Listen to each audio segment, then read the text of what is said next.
el audio va a estar colgado también en el website de Corficolombiana una vez terminemos, y la presentación va a ser traducida al inglés y colgada en el website a más tardar el lunes, ¿no?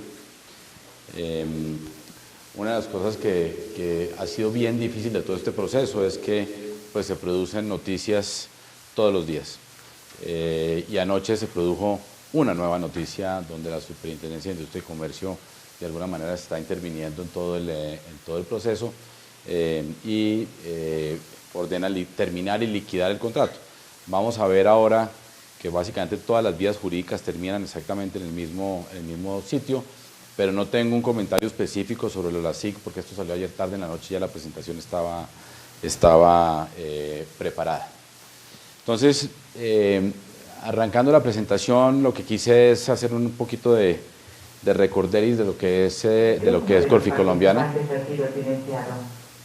Ah, perdón, se me olvidó un comentario allá y es que la gente que está en el teléfono está en mute y va a estar en mute hasta el final de la presentación cuando vamos a abrir para la sesión de preguntas y respuestas, y en ese momento vamos a hacer primero preguntas y respuestas aquí en el salón y después vamos a pasar al teléfono, o sea que a la gente que está en el teléfono que no se preocupe, que les vamos a dar oportunidad de hacer las preguntas. Entonces, como estaba diciendo, un par de slides sobre recorderis de lo que es Corficolombiana. Nosotros en Corficolombiana tenemos 3 líneas de negocios. Tenemos la línea de negocio de tesorería, tenemos la línea de negocio de banca de inversión y tenemos la línea de negocio de inversiones. Corficolombiana es parte del Grupo Aval, que es básicamente el grupo líder bancario en Colombia y en Centroamérica. Y a través de nuestras inversiones, Corficolombiana participa en diversos sectores de la economía. Entonces participamos en energía y gas, participamos en hotelería y por supuesto participamos en carreteras y en concesiones, donde tenemos 9 concesiones, y participamos también en agroindustria. O sea que concesiones es una parte muy importante de lo que Corficolombiana está haciendo, pero es una parte de lo que nosotros hacemos como entidad. Estamos listados en la Bolsa de Valores desde 1992 y somos el 3.56% del índice de mercado de valores en Colombia. Y para recordar también, AAA, las agencias de rating nos tienen un AAA local y un BBB a nivel internacional. Y esto es las inversiones que tiene Corficolombiana. Y básicamente, como les decía, pues tenemos energía y gas, tenemos infraestructura, hoteles, agroindustria y servicios financieros. La parte que hoy nos interesa, por supuesto, es la parte de infraestructura, donde tenemos estas concesiones. Y después, a través de Episol, que es la subsidiaria tal vez más grande desde el punto de vista de infraestructura, tenemos la participación en las concesionarias 4G, que son estas 4 que están acá, y en Ruta del Sol. Una parte importante de esto es que nosotros tenemos el liderazgo en todas las demás concesiones, excepto en esta concesión de Ruta del Sol. Y eso se dio de esa manera porque cuando salió la concesión de Ruta del Sol en su momento, Corficolombiana ni ninguna de las subsidiarias tenía la experiencia suficiente para poderse presentar a obtener esa concesión por sí sola, y por lo tanto miramos una cantidad de accionistas y al final concluimos que Odebrecht, que era en ese momento una compañía de la mayor prestancia a nivel latinoamericano y mundial, pues escogimos a Odebrecht para entrar con ellos en Ruta del Sol.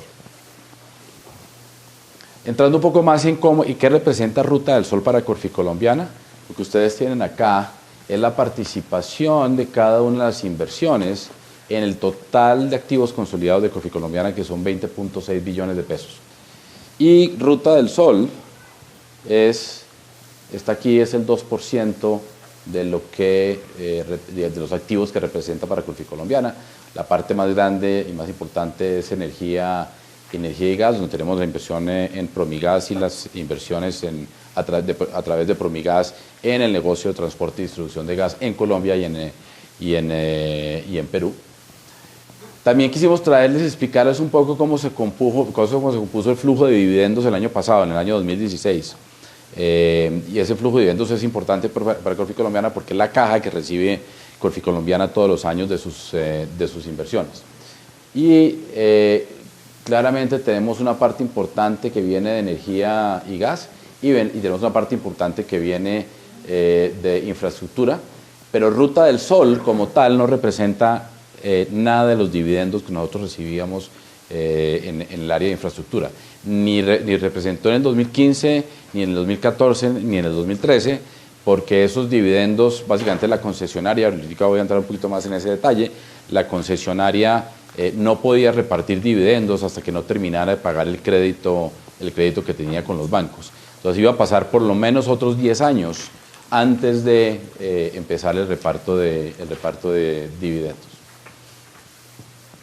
Si lo miramos ya numéricamente, esto es lo que representa Concesionaria Ruta del Sol, esto es lo que vale en libros la concesionaria, 354.000 millones de pesos, lo que vale en libros de Episol. Nuevamente, nosotros tenemos el 100% de Episol y Episol es el que tiene el 33% de la concesionaria Ruta del Sol. Ahora bien, estos 354.000 millones de pesos son utilidades acumuladas en Ruta del Sol, porque nuestra inversión inicial fue de 86.000 millones de pesos. Pero esa inversión inicial de 86.000 millones de pesos, en la medida que fueron pasando los años y se fue creando el activo financiero, y ese activo financiero tenía un rendimiento, se iba generando esta utilidad en la concesionaria. Y por lo tanto, en valor en libros, hoy representan 356.000 millones de pesos, que nuevamente, esto es el 1.7% de los activos consolidados de Corfi Colombiana, y este es el valor máximo de la exposición que nosotros tenemos en Ruta del Sol, los 354.000 millones de pesos, y ahorita hablamos un poco más de cómo está estructurado ese contrato. Y en el cuadro de la derecha, lo que tenemos es el flujo de dividendos nuevamente ya a nivel numérico, para mostrar nuevamente que Ruta del Sol no representa ningún tipo de flujo de caja para la corporación, ni iba a representar en los próximos 10 años. Entonces, entrando un poco más ya en lo que es la concesionaria misma, aquí están las participaciones, creo que esto ya se lo sabe la gente de memoria con todas las noticias de prensa. Odebrecht tenía el 62%, nosotros el 33%, a través de Episol, y CS Constructores, Carlos Solarte de Constructores, tenía el porcentaje del 5%. Esto es una concesión 3G, y eso marca unas diferencias con las concesiones que tenemos con las de cuarta generación.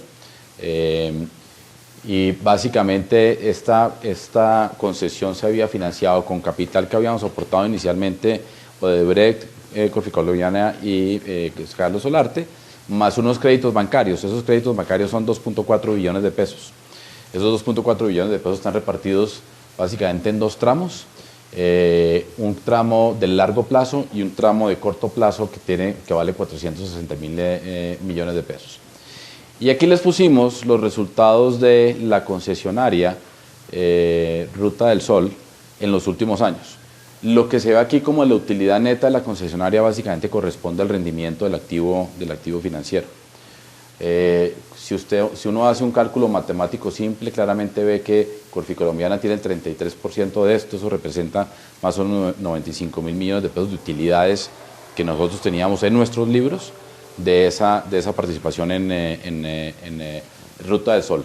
Nuevamente, nada de caja, eso era únicamente contable porque la traímos por la vía del método de participación de utilidades. Ahora, una parte muy importante, cuando se estructuró esta concesión, que es una concesión nuevamente 3G, se estructuró como un Project Finance. Ese Project Finance lo que quiere decir es que los bancos le prestaron al proyecto. No le prestaron a Episol, no le prestaron a Corfi Colombiana. Corfi Colombiana y los demás accionistas aportamos el capital, los bancos aportaron un crédito de 2.4 billones de pesos y está todo contenido allí en la concesionaria. O sea, nosotros no hemos garantizado, Episol no ha garantizado ni un solo peso la deuda de la deuda de concesionaria Ruta del Sol, ni Corfi Colombiana ha garantizado un solo peso la deuda de concesionaria de Ruta del Sol. Por eso se llama un Project Finance. Y el Project Finance básicamente aplica en este caso y aplica en los demás casos de las 4G, porque básicamente es la forma en que se estructuran y ejecutan estos proyectos y estas concesiones es vía Project Finance. Los bancos están tomando riesgo de la construcción y de la operación de la carretera, pero no tienen garantía de parte de los accionistas. Creo que esto ya lo he repetido varias veces. Epison ha recibido dividendos de su inversión en la concesionaria Ruta del Sol. Entremos un poquito como en la cronología, y esto es para poder ambientar la discusión, y después en las preguntas y respuestas contestaré lo que pueda contestar, porque claramente hay cosas que todavía son inciertas, pero trataré de ser lo más claro posible cuándo puedo contestar y cuándo no puedo contestar. En el año 2015, o sea que ya la concesión llevaba operando desde el año 2010, y ya se había entregado la concesión de la transversal Ocaña-Gamarra que se otorga en el año 2014. En el año 2015 sale el escándalo de Lava-Jato en Brasil. Cuando ese escándalo sale, lo que hace Corficolombiana en su momento es llamar a Odebrecht y decirle: queremos que ustedes nos expliquen qué es lo que está sucediendo. Y mandaron una comisión de gente muy senior de Brasil a reunirse ese mismo mes en junio del 2015, y básicamente en ese momento dijeron, aseveraron y rejuraron que esto no tenía absolutamente nada que ver con Colombia. En ese momento para Corficolombiana las explicaciones fueron razonables, y se continuó en la ejecución del contrato, que normalmente, al ser nosotros minoritarios, era Odebrecht quien manejaba la concesión, y era Odebrecht quien hacía toda la gestión de la concesión. El 21 de diciembre es cuando revienta el escándalo, y básicamente a través de un acuerdo que hace Odebrecht con el Departamento de Justicia, dice: yo entregué plata, y entregué plata en una cantidad de sitios a nivel mundial, incluyendo Colombia. Cuando esa noticia sale, nosotros todavía no sabíamos porque eso no se supo sino casi un mes después, o 20 días después, a qué contratos correspondían esos sobornos. Pero lo que sí era claro en el acuerdo con el Departamento de Justicia es que habían pagado dos sobornos, uno de $6,5 millones y uno de $4,5 millones. No se sabía a quién se los habían pagado, bajo qué contratos, pero claramente cuando uno miraba los montos de los sobornos, decía: bueno, esto tiene que haber sido un contrato grande. Revisamos cuáles eran esos contratos grandes que tenía Odebrecht en Colombia, y claramente Ruta del Sol saltaba inmediatamente. El mismo 21 de diciembre le mandamos nosotros una carta. El mismo 21 de diciembre contratamos abogados penalistas, administratistas y civilistas, para efectos de ver cómo nos deberíamos comportar en todo el proceso. El mismo 21 de diciembre mandamos una carta a los señores de Odebrecht pidiéndoles explicaciones, y que nos tenían que decir exactamente a qué correspondían a esos sobornos, y nos tenían que decir si correspondían a los sobornos que habían entregado a la concesión de Ruta del Sol. Y nos contestaron que ellos no podían decirnos absolutamente nada, porque estaban bajo un acuerdo confidencial con el Departamento de Justicia de los Estados Unidos y con la Fiscalía en Brasil, y que por lo tanto no podían decirnos nada. De ahí para adelante se desprenden una serie de acciones. Nosotros inmediatamente convocamos asambleas de accionistas, inmediatamente convocamos a juntas directivas para pedir en esas mismas instancias explicaciones de lo que Odebrecht había hecho. Esto era la época que es de temporada de fin de año. Por supuesto la situación era difícil, pero convocamos una asamblea porque los términos nos daban para convocarla para el día 3 de enero. En esa asamblea los señores de Odebrecht no se presentaron, y las cosas ya cuando regresaron de vacaciones empiezan a reactivarse. Pero estamos desde el 21 de diciembre permanentemente enfocados en ver cómo se soluciona el problema, no solamente para Corficolombiana. Claramente a lo largo de la ruta de la construcción de 520 kilómetros de construcción hay una cantidad de proveedores, hay una cantidad de trabajadores, 3.600 trabajadores para ser exactos, que queremos solucionar ese problema, y mientras más rápido se solucione el problema, pues mucho mejor. Y hemos venido trabajando con Odebrecht en diferentes potenciales soluciones. Una de las cosas que hicimos inicialmente fue pedirle a la ANI que nosotros queríamos que nos diera el contrato a nosotros, y lo seguíamos ejecutando. Desafortunadamente por temas legales eso no fue posible, y estamos ahora trabajando en el tema de la liquidación del contrato, y ahorita voy a hablar un poco más desde ese punto de vista. Nosotros ya solicitamos a la Fiscalía ser reconocidos como víctimas. Corficolombiana como institución es una víctima en este proceso. Corficolombiana no tenía la menor idea de lo que estaban haciendo los señores de Odebrecht, que ya confesaron ellos diciendo nosotros pagamos y pagamos desde afuera. Pagamos desde Brasil a unos señores en Colombia. Y después hay tres noticias que tienen que ver con el expresidente de Corficolombiana, y los pongo acá porque no queremos, claramente esto ha tenido un impacto en el mercado, y ustedes lo han visto lo que ha sucedido en los últimos días. El doctor Melo renunció por decisión propia aproximadamente hace un año, más o menos como en marzo-abril del año pasado, que es cuando yo entro a la corporación, que fue en mayo del año 2016. Lo que tenemos entendido hasta ahora es que al doctor Melo no le han imputado absolutamente ningún cargo. No sabemos si se lo van a imputar. Realmente no es un tema en el que Corficolombiana está involucrado. El doctor Melo fue presidente de la corporación durante 8 años y cuando renuncia, el doctor Melo renuncia por temas absolutamente separados con al contrato de Odebrecht. Sí hemos oído las versiones de prensa donde básicamente dicen que el doctor Melo sabía de los sobornos, pero básicamente nosotros lo que hemos ofrecido a la Fiscalía como Corficolombiana es absolutamente toda la colaboración. Tenemos una carta enviada a finales de diciembre del año pasado a la Fiscalía donde ofrecimos la colaboración no solamente de Pisol sino de Corficolombiana para resolver estos asuntos de la manera más rápida posible y que si necesitaban información de dentro de la corporación podían venir por ella en el momento en que así lo quisieran. La frase final acá, el último bullet point acá es claramente ni Episol, ni Corficolombiana, ni el Grupo Aval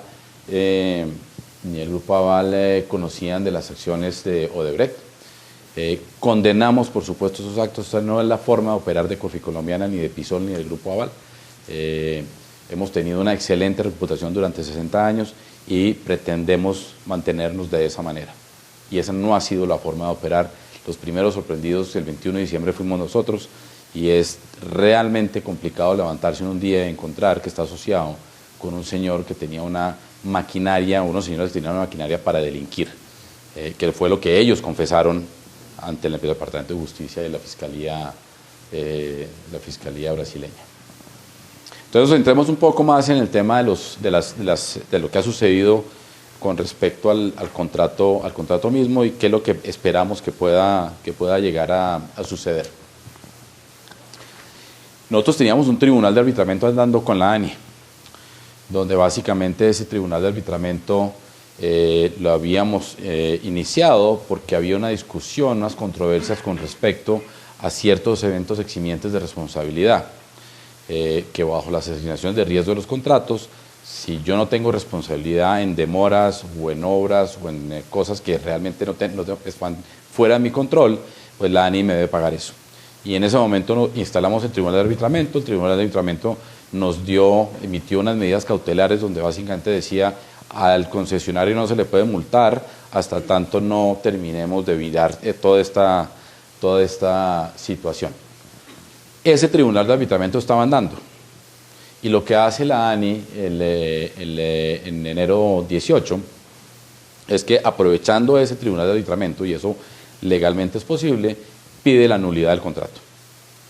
Y pide la nulidad del contrato no por temas relacionados con el contrato mismo y con la ejecución del contrato mismo, sino pide la nulidad por efecto de cómo se generó y se creó ese contrato, donde el argumento de la ANI básicamente y del gobierno colombiano, por supuesto, hasta ahora ha sido ese contrato se generó de manera ilícita porque hubo un soborno de promedio. Pero entonces pide la nulidad, dice, señores tribunal, por favor, denme la nulidad, y lo podía hacer, estaba entre los términos legales, no había ningún inconveniente. Esa nulidad del contrato lo que implica es que el contrato nunca existió, pero no implica que las obras están allí. Y hay precedentes donde el gobierno colombiano, y esto lo ha dicho el gobierno colombiano en todos los casos, es en cualquier situación hay que entrar a liquidar el contrato y básicamente pagar la obra que se hizo. Y si ustedes se han dado cuenta de toda esta explicación, nosotros, el cuestionamiento está en cómo se originó el contrato, no en cómo se ha ejecutado el contrato desde el punto de vista de la obra. Entonces, en cualquier evento, y eso sucede aquí para la nulidad, sucede para la acción popular y sucede para lo que la SIC está pidiendo, que es la terminación y liquidación del contrato, el gobierno tiene que entrar a determinar qué es lo que hay allí y tiene que entrar a pagarlo. Uno de los temas, digamos, que ha surgido y se ha discutido muchísimo, si esto implica algún tipo, si se llegara a declarar nulidad del contrato, si eso implica algún tipo de inhabilidad para Episol. Yo no les puedo dar asesoría legal, ustedes tienen que de alguna manera mirar este tema legalmente, pero les voy a dar la indicación de cuáles son las normas que aplicarían para ese tema de la inhabilidad, donde claramente se establece que ni Episol ni Corficolombiana van a tener una inhabilidad hacia el futuro, por lo tanto no se afectan las otras concesiones que nosotros tenemos, ni se afecta nuestra capacidad para contratar con el Estado. Y básicamente hay que mirar tres normas. La ley 80 del año 93, hay que mirar la ley 1150 del año 2007 y hay que mirar la ley 1474 del 12 de julio del 2011. En informaciones de prensa se discute mucho que la ley de sobornos transnacionales aplicaría en este caso. No, esa ley no aplica, esa ley fue emitida en febrero del año 2016, por lo tanto no aplica ni siquiera para la contratación de Ocaña Gamarra, de la variante, ni aplica ni mucho menos para la licitación original que fue en el año 2010. Entonces no tenemos en este momento ni tendremos una preocupación sobre que esto genere una inhabilidad para Corficolombiana, Episol, para poder continuar con las 4G que ya tenemos o para contratar con nuevas licitaciones con el Estado colombiano.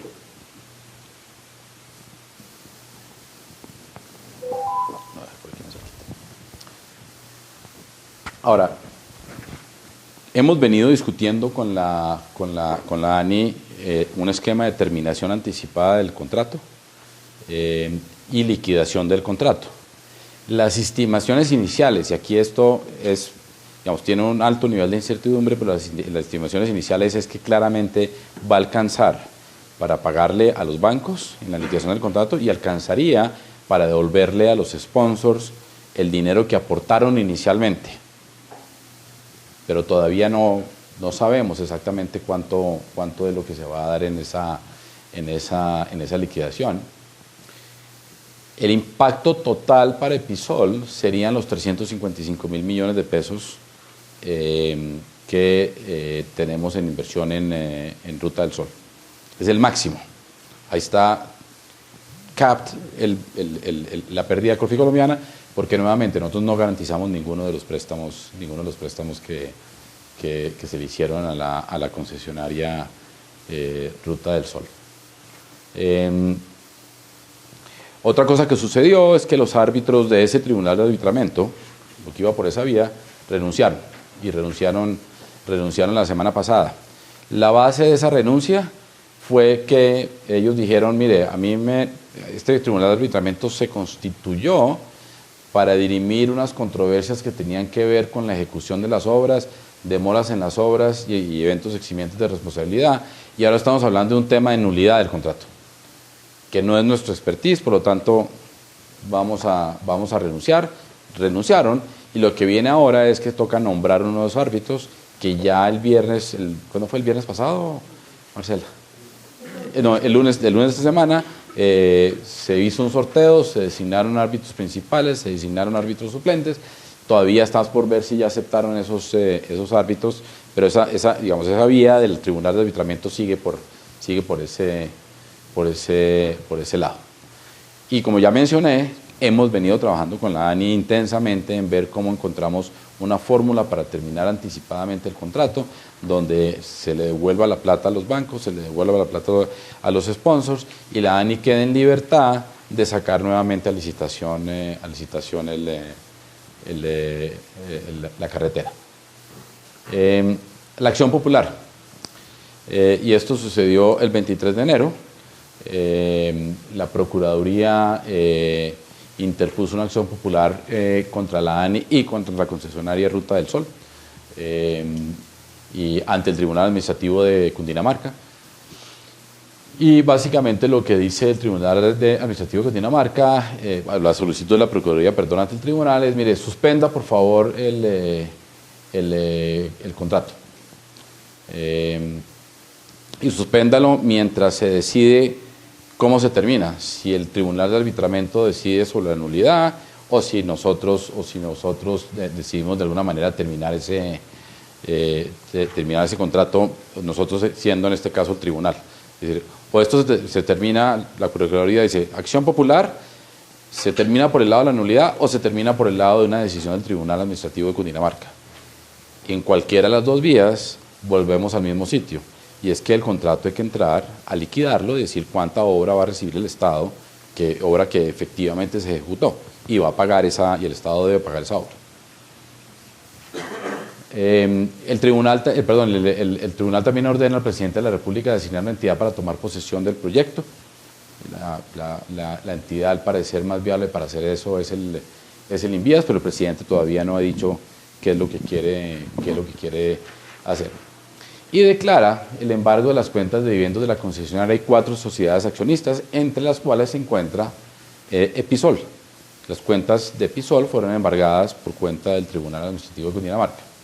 Ahora, lo que es importante entender de ese embargo es que esto no afecta las 4G, porque claramente el tribunal lo que está diciendo es: yo quiero defender el progreso de estas inversiones y el programa de 4G en Colombia. Por lo tanto, cuando yo embargo, no estoy embargando el procedimiento, ni los aportes, ni nada de lo que tenga que ver con las concesiones 4G. Y si ustedes vuelven al cuadro donde mostré las participaciones, Episol básicamente lo que tiene es Ruta del Sol, Panamericana y las 4 concesiones 4G. O sea que Episol, en el fondo, puede seguir operando normalmente para efectos de la ejecución de las obras que tiene bajo el contrato 4G.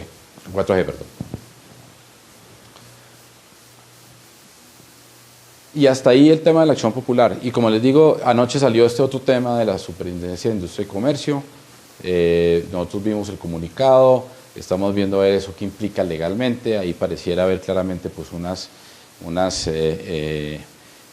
temas de competencia, de que va primero, si va primero el tribunal, si va primero lo de la SIC, y no lo sabemos, digamos, no lo hemos terminado de analizar exactamente. Pero en declaraciones a la radio esta mañana, oyendo al señor superintendente, el doctor Robledo fue muy claro en decir: aquí yo estoy pidiendo una terminación del contrato que deriva en una liquidación del contrato, y volvemos exactamente al mismo sitio que implica la nulidad, la acción popular, y en este caso la SIC, y es que el contrato toca liquidarlo y pagar las obras que allí están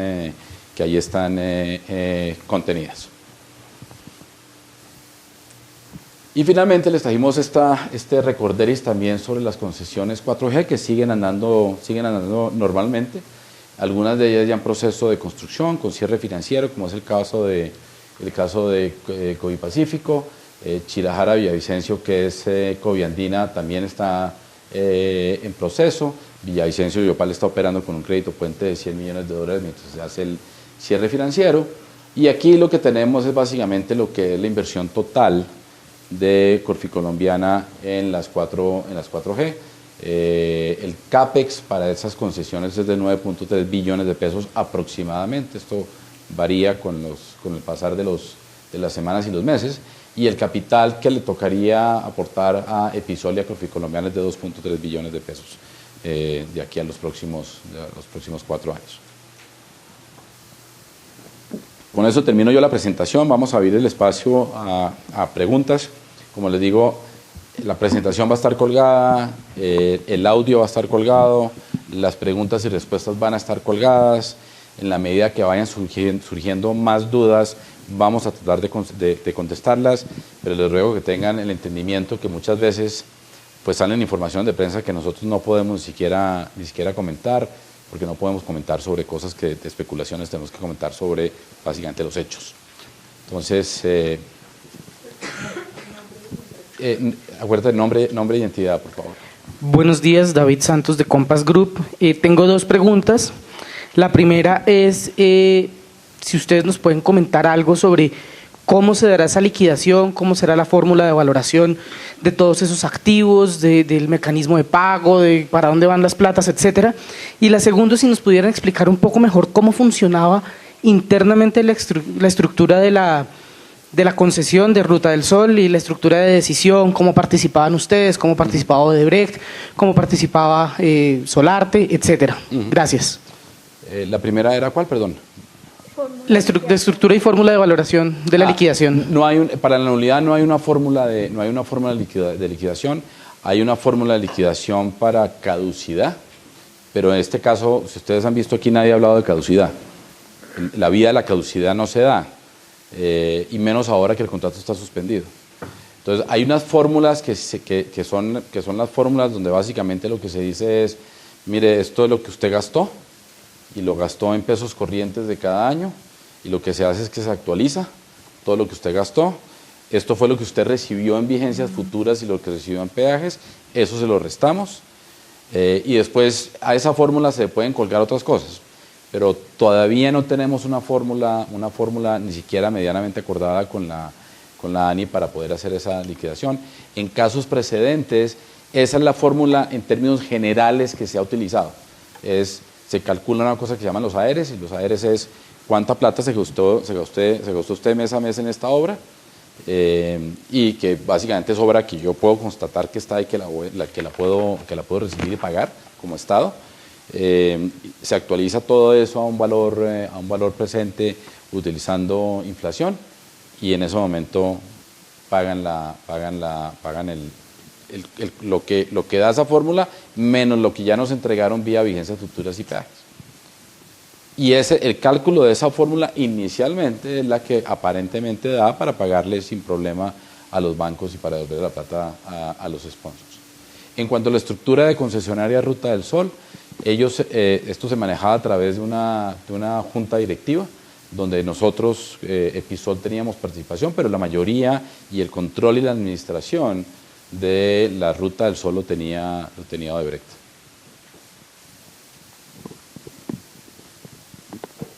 Vamos allá primero, después aquí. Buenos días.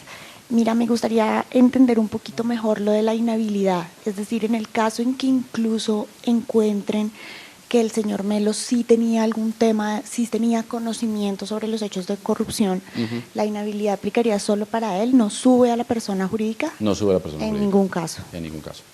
En ningún caso, si lo quieres mirar, en la ley, esta es la ley 1474 del 2011, básicamente dice, en la parte de extensión a las sociedades, dice algo como, y nuevamente, esto por favor, tómenlo con beneficio de inventario cada uno de ustedes, y debo hacer advertencia, tiene que mirar el tema legal.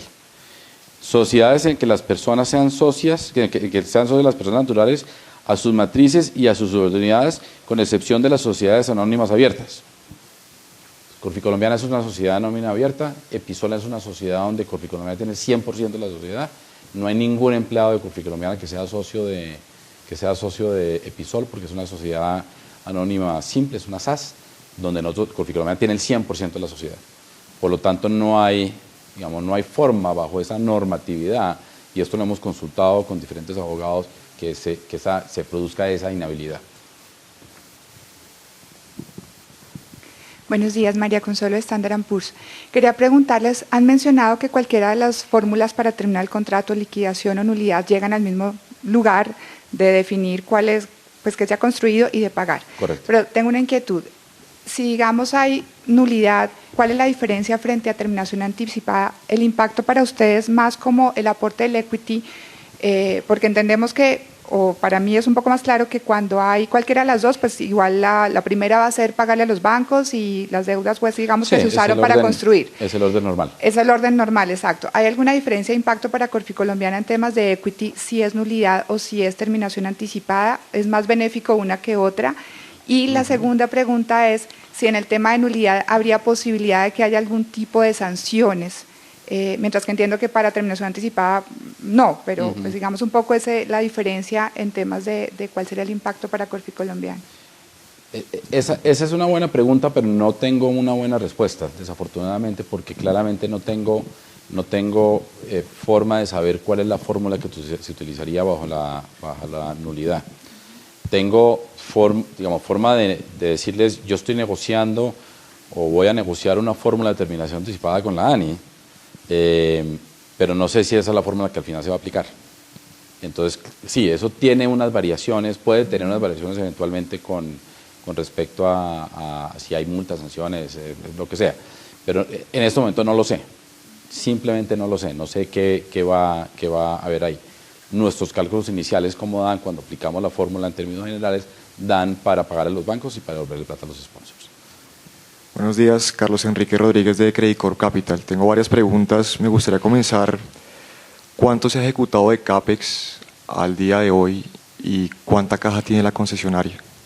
La ejecución es diferencial en la troncal y en la transversal. En la troncal estábamos como en el 57%, Gustavo me corrige, y en la transversal como en el 27%. 25%, porque claramente son dos contratos que se originaron en momentos muy distintos del tiempo. Ahora, como el contrato está suspendido, la concesionaria en este momento no tiene caja, porque todos los pagos que le debería hacer la ANI a la concesionaria, pues no se los está haciendo.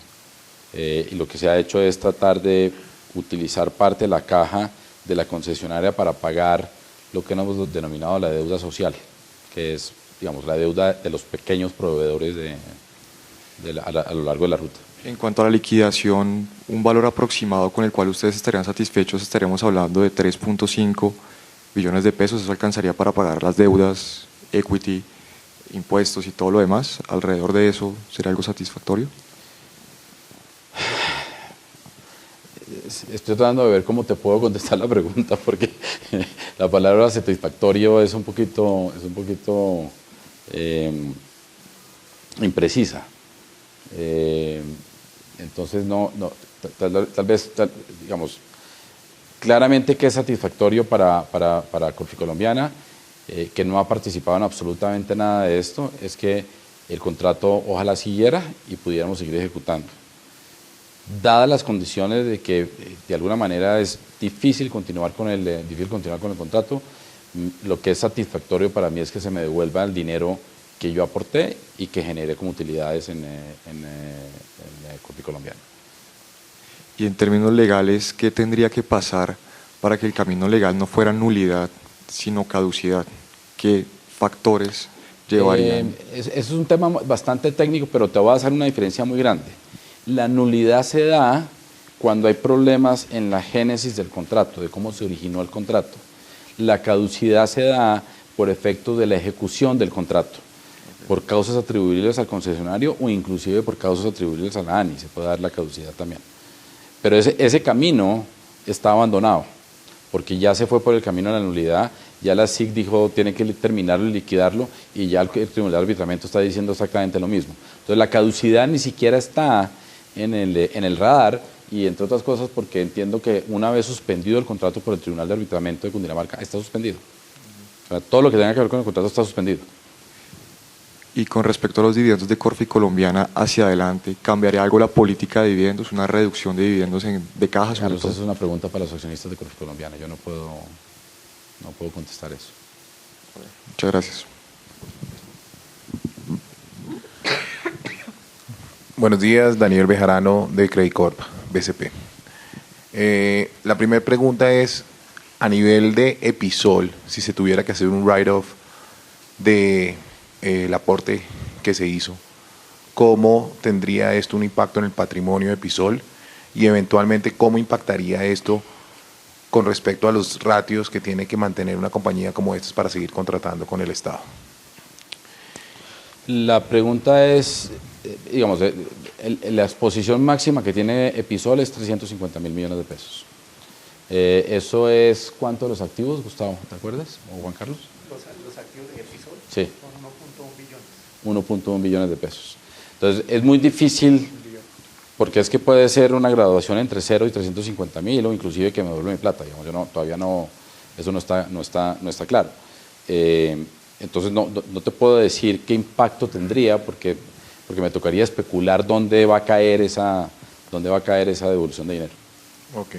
Y la segunda pregunta es, nos dicen que ya el camino de la caducidad está abandonado, digamos que crearía la nulidad o la terminación anticipada. Sí. ¿En qué momento? O la liquidación, O la liquidación. si es por el lado de la superintendencia. Esos serían los dos últimos caminos por... Sí, digamos, lo que pareciera bastante claro es que terminación va a haber. ¿Cómo se va a dar esa terminación? No lo sabemos. Vía la nulidad, vía el Tribunal de Arbitramiento o vía la SIC, pero al final las tres terminan en una liquidación del contrato. Que para esos efectos la liquidación del contrato es, iremos a ver cuánta obra hay y les vamos a pagar lo que hay en la obra. Bueno, y mi última pregunta, ¿el aporte que hizo Episol a Rutas del Sol 2 estuvo financiado o fue caja No, libre? aporte de recursos propios. Perfecto. Muy buenos días, Daniel Escobar de Global Securities Colombia. Quisiera tener un poquito más de claridad de por qué una ley de una concesión que se otorgó en el 2009, una ley del 2011 sí aplica y la del 2016 no aplica. Porque la ley, y tal vez Marcela que nos puede ayudar un poco más en el tema puramente jurídico, pero lo que yo entiendo es que la ley aplica para el momento en que ocurrieron los hechos. Sí, la razón de ser para que se aplique la ley de 2011 es que, como ustedes tienen conocimiento, existen dos situaciones puntuales en relación con el contrato Ruta del Sol. Primero, la adjudicación, que fue en el año 2009-2010, y la firma del contrato, y segundo, el contrato adicional de Gamarra, que se suscribió en 2014. Esa es la razón para que se aplique la norma de 2011 también. Pero en cualquier evento, como ya lo había dicho el doctor Bernardo Noreña, la eventual inhabilidad en la que pudiera incurrir cualquier persona derivada de la aplicación de esas normas no se extendería a la corporación, porque se trata de una sociedad, tanto Episol como la Corporación Financiera Colombiana son sociedades anónimas donde la responsabilidad de los accionistas va hasta el monto de sus aportes. Buenos días, Andrés Sánchez de GEL, comisionista de Bolsa. Me gustaría saber cuáles son las alternativas de pago que tendría el gobierno y de dónde sacarían los recursos para hacer la cancelación de estos. Sí, Me si hay alguna encantaría contestarte la pregunta, pero eso depende más del gobierno, es una pregunta para el gobierno.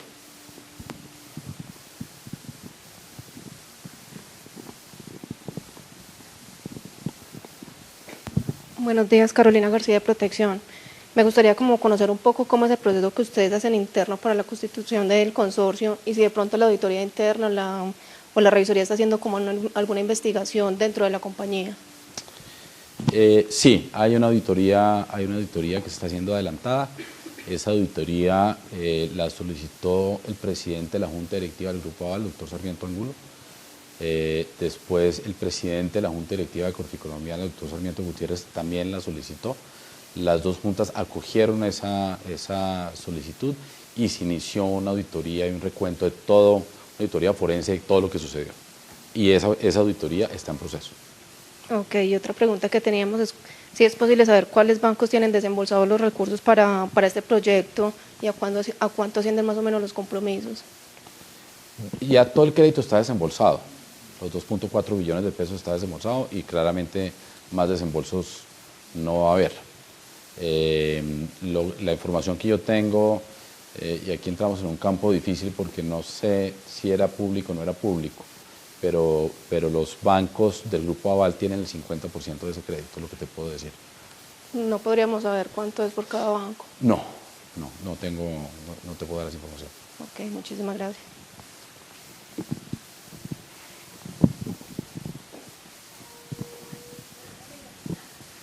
Buenos días, Joana Castro, Itaú.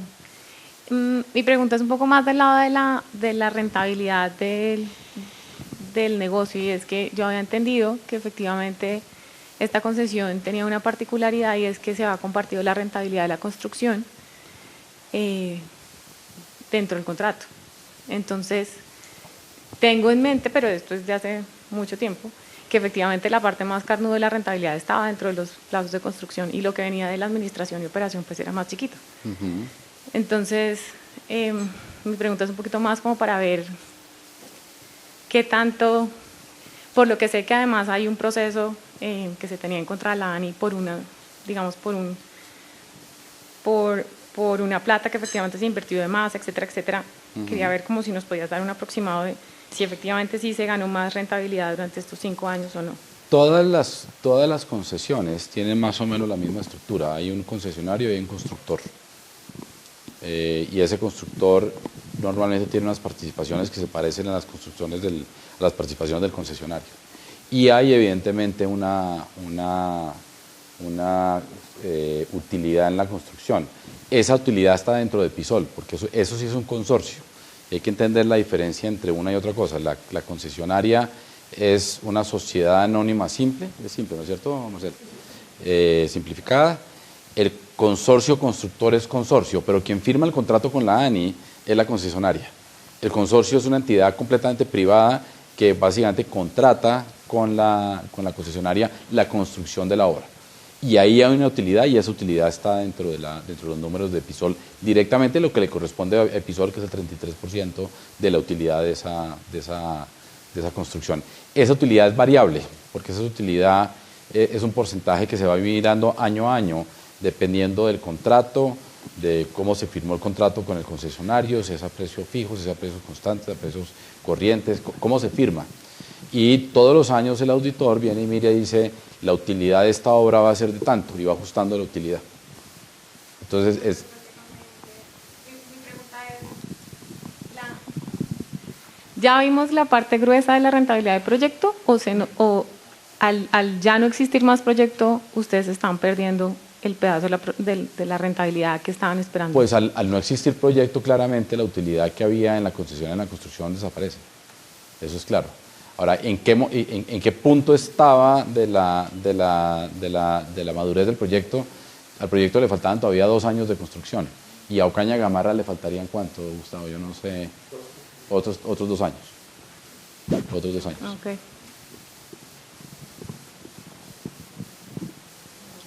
Vamos a tomar un par de preguntas más para poder dar la oportunidad a la gente del teléfono. Buenos días, Carlos Cuadros de Credit Corp Capital. Mi primera pregunta es una aclaración. Nos están asegurando que el embargo de cuentas de Episol no va a generar ningún retraso en las demás obras de Episol. En el auto del magistrado del Tribunal Administrativo de Cundinamarca es claro en decir que esos embargos no pueden afectar el funcionamiento de las otras concesiones 4G. Ok, y teniendo en cuenta que son 2.4 billones la deuda con bancos, la mitad con Grupo Aval, ¿cómo ven ustedes el desembolso de las demás obras, todos los cierres financieros, en particular las que están pendientes de cerrar? ¿Cómo ven los tiempos? No tenemos en este momento información de que eso venga retrasado, por el contrario, seguimos avanzando. Muchas gracias. Vamos aquí después vamos al teléfono.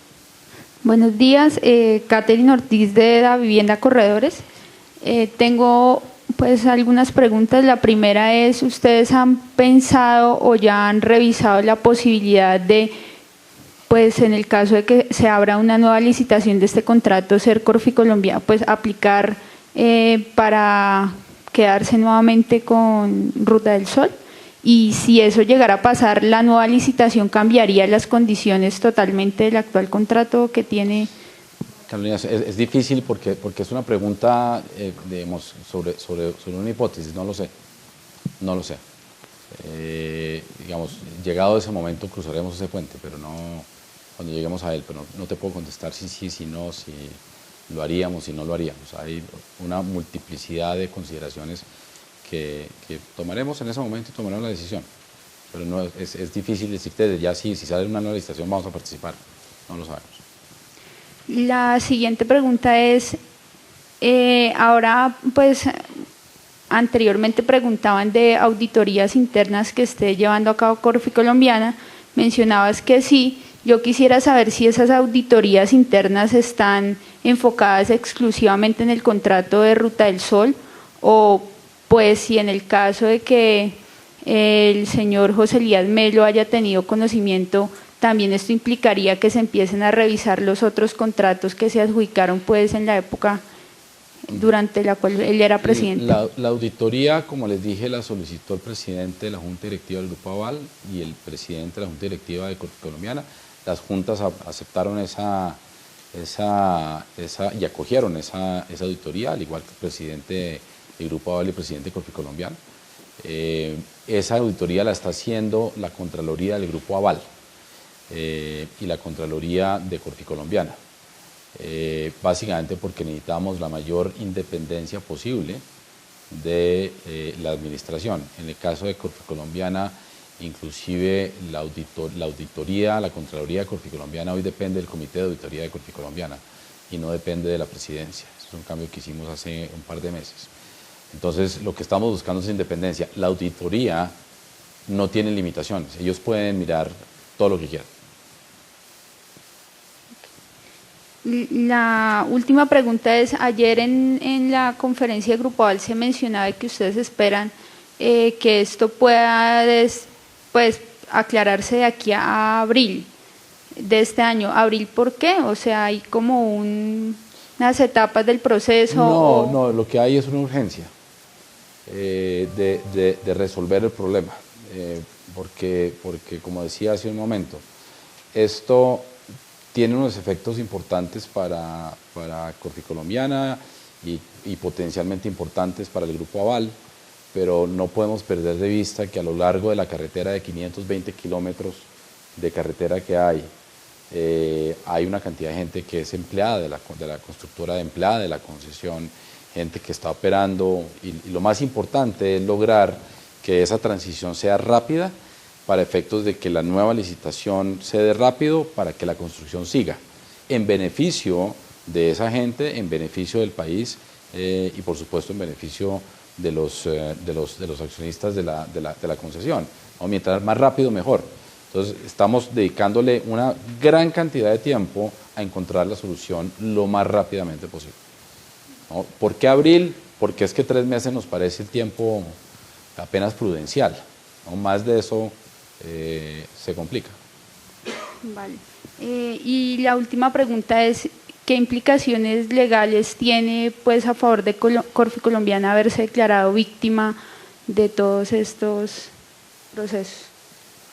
Pues Corficolombiana es una víctima en todo este tema. La verdad es que los corruptos confesos son los señores de Odebrecht, que no solamente lo hicieron en Colombia, sino lo hicieron en muchas partes del mundo.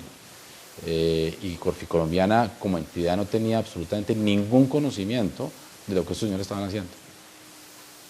Y claramente nos está creando un perjuicio económico y un perjuicio potencialmente económico y un perjuicio reputacional enorme, que estamos tratando de manejar. Gracias. Vamos al teléfono. ¿Hay alguna pregunta en el teléfono? El micrófono de los participantes ha sido abierto. Sí, buenos días. Ahí lo gobierno del Grupo Colombia. Yo tengo 2 preguntas. La primera es lo que usted ha mencionado, doctor Fernando, en la conferencia es que ustedes traerán una liquidación en la cual se pueda pagar la deuda y ustedes como socios de la concesión recuperen, digamos, el aporte en cash que se hizo, que fueron más o menos 86 millones de pesos, versus los 350.000 millones reflejados en libros, estaríamos hablando de un castigo por 270.000, que versus el patrimonio que usted comentó, los activos, que si no me falla la memoria, porque la comunicación estaba como entrecortada, creo que es de 1.1 billones de pesos, pues digamos que afectaría cerca de un 25% esas cifras. La pregunta es, con ese impacto... Una sola aclaración. Esa es la cifra que estás mencionando, es antes de impuestos. Ok, perfecto. Usted, supongamos que estaríamos hablando de un 15% más o menos de impacto en las cifras. La pregunta es, con ese impacto, ustedes podrían ver algún tipo de negación o de problemas se puedan presentar en el apalancamiento de los proyectos de cuarta generación, en los aportes de equity que ustedes como Episol tienen que dar a esos proyectos? No, ninguno. La verdad es que quien está detrás de todo esto es al final Corficolombiana. Episol es una sociedad que es 100% Corficolombiana, entonces Episol tiene todo el respaldo de Corficolombiana, así como nosotros tenemos todo el respaldo del Grupo Aval. Entonces no vemos ningún impacto en el tema de financiamiento para las 4G. Perfecto. Y la segunda pregunta, si me podría de pronto dar un poco de idea de los proyectos actuales de 4G que ustedes tienen, en qué proceso están, si están cerca del cierre financiero, los dos proyectos que tienen de primera ola, el de segunda ola y el de APP privada, como para entender un poco en qué etapa del tiempo están los proyectos bajo la coyuntura actual. Sí. COVID Pacífico ya tiene cierre financiero, COVID Oriente y COVID Andina está relativamente cerca, yo creo que le debe faltar un par de meses para el cierre financiero, y COVID Oriente estamos saliendo a bancos, creo que fue la semana pasada, salimos a bancos, el 31 de enero, no metido, hace un par de semanas. Ya se está saliendo a bancos en COVID Oriente. Entonces, y finalmente Mulaló Guerrero está demorado. Mulaló tiene el inconveniente de una negociación con la comunidad de Mulaló que ha sido tremendamente demorada, pero el amigable componedor que se designó para ese contrato ya determinó que la demora en el inicio de esa obra es por la demora de la negociación de la comunidad de Mulaló y que el concesionario no tiene ninguna responsabilidad en ese tema. Entonces Mulaló lo estamos viendo para finales de este año, cierre financiero. Perfecto, doctor, muchas gracias. Con gusto. ¿Alguna otra pregunta en el teléfono?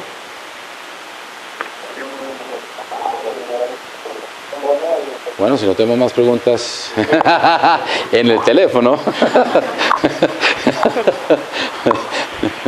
Una última pregunta. En cuanto a posibles sanciones que ¿Me repites nombre y identidad? Maribel de Colfondos. Gracias.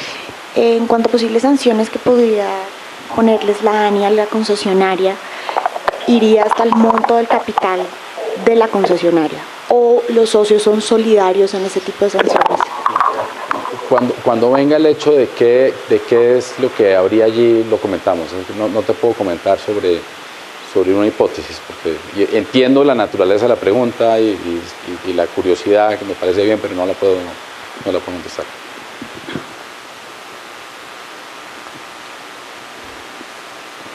En cuanto a lo que comentaste ahorita de la nulidad, que pues una terminación anticipada se puede dar por el concesionario o por el concedente. Eventualmente, si ustedes llegaran a tener algún tipo de demanda para la ANI por un no reconocimiento de la construcción que está ahí, el hecho de declarar la nulidad no los dejaría en un vacío jurídico para llegar a hacer algún reclamo una vez se haya conocido la liquidación o la fórmula de liquidación. No quedaría en un vacío jurídico de contra quién demandar si nunca hubo un contrato. No, me perdiste. Qué pena. A ver, comentaste que, bueno, hablemos de una liquidación, ¿no es cierto? Sí. Donde posteriormente puede haber un reclamo, ya sea por parte de la ANI o por parte de los accionistas de la concesionaria. Si se fue por el camino de la nulidad, llegar a hacer un reclamo de algo donde no hubo contrato, donde no hubo nada, ese no es un vacío jurídico que definitivamente los dejaría muy difícil de comentar, sin recurso. Digamos, claramente, como dije al principio, hay cosas que sabemos y cosas que no sabemos. En la medida que se vayan dando los hechos, yo los puedo ir comentando, pero especular sobre qué pasaría en uno u otro caso, sobre todo cuando estamos viendo que hay tres caminos diferentes, ¿no? El Tribunal de Arbitramiento, la Acción Popular y la SIC. Comentar cómo actuaríamos en alguno de esos casos, pues digamos, las permutaciones y combinaciones de las posibilidades de eso son infinitas, pues es una cosa, no sabría. Pero la nulidad es algo que ustedes no quieren. Lo que nosotros queremos es una liquidación del contrato. Sin nulidad. una liquidación del contrato. Lo que me lleve a liquidar el contrato lo más rápidamente posible sería ideal, porque ya habíamos propuesto una solución que es que nosotros nos quedamos con el contrato y lo ejecutamos. Eso es lo que queríamos. Ya nos dijeron no lo podemos hacer legalmente. Por lo tanto, lo siguiente es, muy bien, si estamos en esta interinidad, pues lleguemos a una conclusión de cómo liquidar el contrato. Y la liquidación del contrato puede ser por vía de la nulidad del tribunal, de la SIC, un acuerdo de terminación anticipada, digamos, hay muchas posibilidades. Una última pregunta, Carlos Enrique Rodríguez de Credit Corp Capital. ¿Está sobre la mesa una demanda en contra de Odebrecht o prefieren dejar así y no generar más ruido? Cruzaremos el puente cuando lleguemos a él. Gracias. En este momento, digamos, tenemos que priorizar, y las prioridades en este momento es ver qué hacemos con el contrato. Última pregunta. Con respecto al Tribunal de Arbitramiento, donde renunciaron los árbitros, donde se estaban discutiendo unas controversias, ¿qué va a pasar con esas controversias? ¿Eso entra dentro de lo que se va a liquidar? ¿No entra? Pues dado que no hay como un acuerdo al respecto. No, yo creo que lo lógico y sano es que todos se metan en un mismo bote. Y digamos, muy bien, vamos a solucionar todo este problema de una sola vez. Bueno, pues muchas gracias a todos. El compromiso está que en la medida que salgan noticias que podamos comentar, porque no podemos comentar sobre especulaciones, les vamos a estar contando, y si es del caso, pues hacemos una reunión como esta nuevamente. Muchas gracias.